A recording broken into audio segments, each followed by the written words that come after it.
Hi പ്രിയമുള്ള സുഹൃത്തുക്കളെ, നമ്മുടെ നാട്ടിലെ മുസ്ലിം സുഹൃത്തുക്കളുടെ കാര്യം രസകരമാണ്.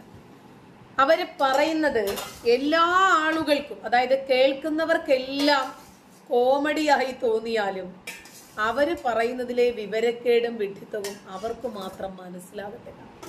അതായത് മുമ്പേ ഞാൻ കേട്ട ഒരു കഥയാണ്. 20 കാളകൾ വരി വരിയായി നടന്നു പോകും. ഒന്നാമത്തെ കാളയുടെ പുറകുഭാഗം വൃത്തികേടാണ് എന്ന് പറഞ്ഞ് രണ്ടാമത്തെ കാള ചിരിക്കും. രണ്ടാമത്തെ കാളയുടെ പുറം ഭാഗം കണ്ട് മൂന്നാമത്തെ കാളയും. അങ്ങനെ വരി വരിയായിട്ട് എല്ലാ കാളകളും മുമ്പിലുള്ള കാളയുടെ പിൻഭാഗം കണ്ട് പരിഹസിച്ച് ചിരിക്കുക. ഒടുവില് ഏറ്റവും പുറകിലുള്ള കാളയുണ്ടല്ലോ, അട്ടഹസിക്കുകയാണ്. സമാധാനം, എൻ്റെ പുറകുവശത്തെ വൃത്തികേട് മാത്രം ഒരാളും കണ്ടില്ല. പക്ഷെ ലോകം കാണുന്നത് അതാണ്. ലോകം മുഴുവനും ഇവരുടെ വിവരക്കേടുകൾ കണ്ടു മനസ്സിലാക്കി പൊട്ടിച്ചിരിച്ച് ട്രോളിയാലും ശരി, അതൊരു അംഗീകാരമായി കാണുന്ന ഏക വിഭാഗം ഞമ്മന്റെ ആളുകളാണ്. ഈ മുത്തലാഖിന്റെ ഒക്കെ വിഷയം വന്ന സമയത്ത് നമ്മുടെ നാട്ടിൽ എവിടെയാ മുത്തലാഖോ? അപ്പോ ഞാൻ ചർച്ചയ്ക്കിരിക്കുന്നത് എൻ്റെ കൂടെ അബ്ദുള്ളയൊക്കെ ഉണ്ട്. അബ്ദുള്ള, അതെ, മുസ്ലിം പുരുഷന്മാരെ കൊണ്ട് ജയിലുകൾ നിറയ്ക്കാനുള്ള നരേന്ദ്രമോദി സർക്കാരിന്റെ തന്ത്രമാണിത് എന്ന് പറഞ്ഞു. അല്ല, നമ്മൾ മുത്തലാഖ് പറയുന്നില്ലെങ്കിൽ പിന്നെ ജയിലുകൾ നിറയോ? വിവരക്കേട് പറയുമ്പോൾ അതിന് കയ്യും കാലും വെക്കാമോ? അപ്പോ നമ്മളങ്ങനെ ജീപ്പ് എടുത്ത് പോലീസുകാരിങ്ങ് ഇറങ്ങുന്നു. രാവിലെ മോദിയുടെ പോലീസേ കേരളം ഭരിക്കുന്നു. എന്താ പറഞ്ഞിട്ട് കാര്യമില്ല. അപ്പോ ഒരുത്തരി ഞാൻ റോഡിൽ കൂടെ നടന്നു പോകുന്ന ഒരു സഞ്ചിയും പച്ചക്കറിയും മീനും ഒക്കെ ആയിട്ട്, നീ മുത്തലാഖ് വല്യവനാ? അല്ലല്ല, ഉടനെ പിടിച്ച് വണ്ടി ഇടുന്നു. അങ്ങനെ ജയിലുകൾ നിറയ്ക്കാനാണോ? അതോ മുത്തലാഖ് താൽക്കാലികമായി 6 മാസത്തേക്ക് നിരോധിച്ചിട്ട് പോലും ആയിരക്കണക്കിന് മുത്തലാഖ് കേസുകൾ രജിസ്റ്റർ ചെയ്യപ്പെട്ട ഈ കേരളക്കരയിൽ നിന്നിട്ട് പറയാ, ഞങ്ങളാരും ആ ടൈപ്പുള്ള ആളുകളല്ല.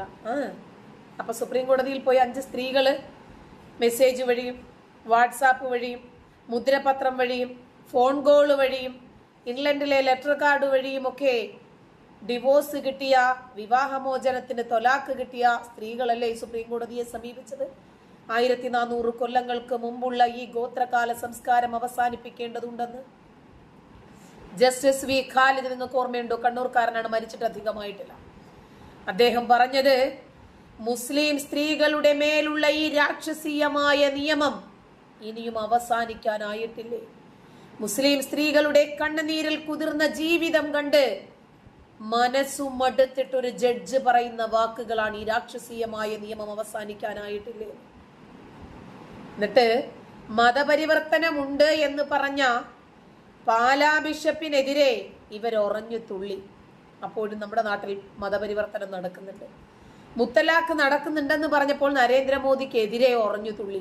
അപ്പോഴും ഇവിടെ മുത്തലാഖ് നടക്കുന്നുണ്ട്. ഇവര് എന്താണ് പറയുന്നതെന്നും എന്താണ് ചെയ്യുന്നതെന്നും ഇവർക്ക് തന്നെ അറിയില്ല. ഇവര് സ്കൂളുകൾ കേന്ദ്രീകരിച്ചാണ് മതപരിവർത്തന ശൃംഖലകൾ, കണ്ണികൾ, ഏജന്റുമാർ പ്രവർത്തിച്ചു കൊണ്ടിരിക്കുന്നത്. കാരണം ആ തലം മുതൽ വേണം ഇവർക്ക് മാറ്റിപ്പണിയാൻ. ഇവർക്ക് റീഫ്രഷ് ചെയ്യണം. അവിടെ നിന്ന് ഒരാളെ ഇങ്ങോട്ട് എടുക്കുക, അതുവഴി ആ കുടുംബത്തെ മൊത്തം വലിക്കുക. നിങ്ങൾ ബയോളജിക്കലി മതം വളർത്താൻ ശ്രമിക്കുന്നുണ്ടല്ലോ, വളരുന്നില്ലേ? അതോ നിങ്ങൾക്ക് ഈ വളർച്ചയിൽ പ്രതീക്ഷയില്ലേ? പ്രലോഭനത്തിലൂടെ മതം മാറ്റുന്നുണ്ടല്ലോ, ഭീഷണിയിലൂടെ മതം മാറ്റുന്നുണ്ടല്ലോ. ഇതൊന്നും കൊണ്ട് നിങ്ങൾക്ക് ഉറപ്പില്ല അല്ലേ നിങ്ങളുടെ ഈ മതം വളരുമെന്ന്? അതുകൊണ്ട് ഇപ്പോഴിതാ സ്കൂളിൽ അധ്യാപകരാണ് മതം മാറ്റാൻ വേണ്ടി വേഷം കെട്ടി ഇറങ്ങിയിരിക്കുന്നത്. രാജസ്ഥാനിലെ ഒരു സർക്കാർ സ്കൂളില് മതപരിവർത്തനം നടത്തിയ അധ്യാപകരെ സസ്പെൻഡ് ചെയ്തു. ആ സസ്പെൻഡ് ചെയ്ത നടപടിക്കെതിരെ വലിയ ഒരു വിഭാഗം ആളുകളാണ് ഇറങ്ങി പുറപ്പെട്ടിരിക്കുന്നത്. സസ്പെൻഡ് ചെയ്ത 3 അധ്യാപകരെയും തിരിച്ചെടുക്കണം എന്നാവശ്യപ്പെട്ട് വിദ്യാർത്ഥികൾ സബ് ഡിവിഷണൽ മജിസ്ട്രേറ്റിന്റെ ഓഫീസിലേക്ക് മാർച്ച് നടത്തി. ഇവർക്ക് മാർച്ചും ഏപ്രിലും ഒന്നും പുത്തരിയല്ല, ഇവരാദ്യം അതാണ് ചെയ്യുക. രാജസ്ഥാനിലെ കോട്ട ജില്ലയിലെ സർക്കാർ സ്കൂളിലെ 3 അധ്യാപകരെ പിരിച്ചുവിടുന്നതായി സംസ്ഥാന വിദ്യാഭ്യാസ മന്ത്രി തന്നെയായിരുന്നു പ്രഖ്യാപിച്ചത്. സ്കൂളിൽ ചേരുന്ന സമയത്ത് ഹിന്ദു പെൺകുട്ടിയെ രേഖകളിൽ മുസ്ലിം എന്ന് ചേർത്തതാണ് മതപരിവർത്തനമായി കണക്കാക്കപ്പെട്ടത്. ഈ പെൺകുട്ടി സ്കൂള് വിട്ടതിന് ശേഷം ഒരു മുസ്ലിം ചെറുപ്പക്കാരനെ പ്രണയിച്ചതും രക്ഷിതാക്കളെ വിട്ടുപോയതുമൊക്കെ അവിചാരിതമാണ് എന്ന് വിശ്വസിക്കാൻ നമ്മൾ അത്ര വിഡ്ഢികളല്ലല്ലോ. ഇപ്പോ ഇതെല്ലാം ചേർത്തു വെച്ചിട്ടാണ്, അതായത് ഒരു പെൺകുട്ടിയെ ഇവർ ലക്ഷ്യമിടുന്നു.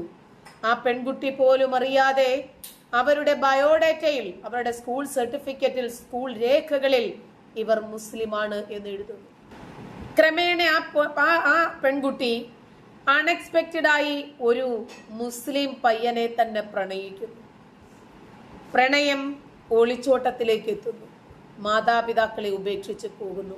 ഈ എല്ലാ രേഖകളും ചേർത്തു വച്ചിട്ടാണ് സ്കൂൾ രേഖകളിൽ മാറ്റം വന്നത് മതപരിവർത്തനമായി കോടതി വ്യാഖ്യാനിച്ചത്. മുജാഹിദ്, ഫിറോസ് ഖാൻ, ഷബാന എന്നിവരാണ് സസ്പെൻഡ് ചെയ്യപ്പെട്ട അധ്യാപകർ.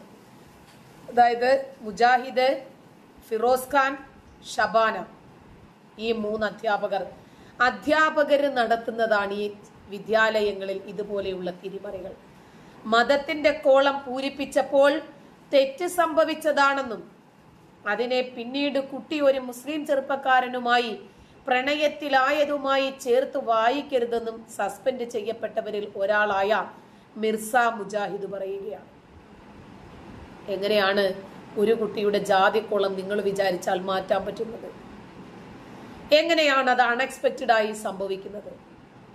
എങ്ങനെയാണ് മതത്തിന്റെ കോളം പൂരിപ്പിക്കുമ്പോൾ ഈ പെൺകുട്ടിയോട് ഏത് മതമാണ് എന്ന് ചോദിക്കാതെ നിങ്ങൾ അത് എങ്ങനെ പൂരിപ്പിക്കും? മതസംഘടനകളായ സംഗോദ് ബ്ലോക്ക്, സർവ ഹിന്ദു സമാജവും വിദ്യാഭ്യാസ മന്ത്രിക്ക് പരാതി നൽകിയതിനെ തുടർന്നാണ് നടപടി. അതായത് കേരളത്തിലെ ഹൈന്ദവ സംഘടനകളെ പോലെ ഹൈന്ദവ സാമാജിക നേതാക്കളെ പോലെ മുസ്ലിം ഭീകരരെ ഭയന്ന് നിൽക്കുന്ന വാഴകളല്ല അവിടെയുള്ള ഹൈന്ദവ സംഘടനകൾ. ഇത് മനസ്സിലാക്കിയ ഉടനെ തന്നെ അവർ രംഗത്തു വന്നു. കാരണം ഇനി ഒരു പെൺകുട്ടി മതം മാറ്റപ്പെട്ട് പ്രണയത്തിൽ അകപ്പെടുത്തി ഈ രൂപത്തിൽ ട്രാപ്പിൽ അകപ്പെടരുത്. സ്കൂളിന്റെ രജിസ്റ്ററിൽ മുസ്ലിം എന്ന് ചേർക്കപ്പെട്ടെങ്കിലും ആലോചിച്ചു നോക്കണം, ഒരു പെൺകുട്ടിയെ എത്രമാത്രം ലക്ഷ്യത്തോടു കൂടിയാണ് ഇവരും കൊണ്ടുപോകുന്നതെന്ന്. സ്കൂൾ വിട്ടതിന് ശേഷവും ആ പെൺകുട്ടി ഒരു മുസ്ലിം ചെറുപ്പക്കാരനെ പ്രണയിക്കുമെന്ന് ഇവരെങ്ങനെ മനസ്സിലാക്കി? ഇത് ലക്ഷ്യം വെച്ചിട്ടുള്ള കളി തന്നെയല്ലേ? എല്ലാ സംശയങ്ങൾക്കും ആരോപണങ്ങൾക്കും കോടതിയിൽ മതിയായ തെളിവുകൾ ഹൈന്ദവ സംഘടനകൾ സമർത്ഥിച്ചു. അവര് സമർപ്പിച്ച എല്ലാ രേഖകളിലും കോടതിക്ക് ഇതൊരു നിർബന്ധിത മതപരിവർത്തനമാണെന്നും ഒരാളെ ലക്ഷ്യം വെച്ചിട്ടുള്ള മുന്നോട്ട് പോക്കാണെന്നും ഇത് വെറും ആരോപണമല്ലെന്നും വ്യക്തമായിരിക്കുന്നു.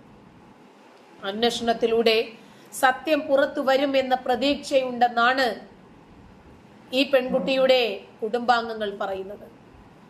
ഈ 3 അധ്യാപകരെയും വ്യാഴാഴ്ചയാണ് സസ്പെൻഡ് ചെയ്തത്. ഷബാന എന്ന അധ്യാപിക സസ്പെൻഡ് ചെയ്യപ്പെടുന്നത് ശനിയാഴ്ചയാണ്. ഈ അധ്യാപകർ വിദ്യാർത്ഥികളെ മതം മാറാൻ പ്രേരിപ്പിക്കുകയും നമസ്കരിക്കാൻ നിർബന്ധിക്കുകയും ചെയ്തിരുന്നു എന്ന് ഈ മതസംഘടനകൾ കോടതിയിൽ തെളിവുകൾ ഉൾപ്പെടെ സമർപ്പിച്ചു. ഈ പറഞ്ഞ കാര്യങ്ങൾ അവിടെ നടന്നിട്ടുണ്ടോ ഇല്ലേ എന്ന് കൃത്യമായ രൂപത്തിൽ അന്വേഷിച്ച് റിപ്പോർട്ട് സമർപ്പിക്കാൻ ഉത്തരവിട്ടിരിക്കുകയാണ് കോടതി. ഇത് ഒറ്റപ്പെട്ട സംഭവമാണ് എന്ന് പറഞ്ഞ് എഴുതിത്തള്ളാൻ വരട്ടെ. ഇവര് കരയുന്ന കുഞ്ഞിനല്ലേ പാലുള്ളൂ. ഈ സംഭവത്തിൽ മാതാപിതാക്കൾ പ്രതികരിച്ചത് കൊണ്ടല്ലേ കൃത്യമായി ഇവരുടെ പുറംപൂച്ച് പുറത്തു വന്നത്. ഇങ്ങനെ പ്രതികരിക്കാത്ത എത്രയെത്ര സംഭവങ്ങൾ ഈ കേരളക്കരയിൽ നടക്കുന്നു. നന്ദി.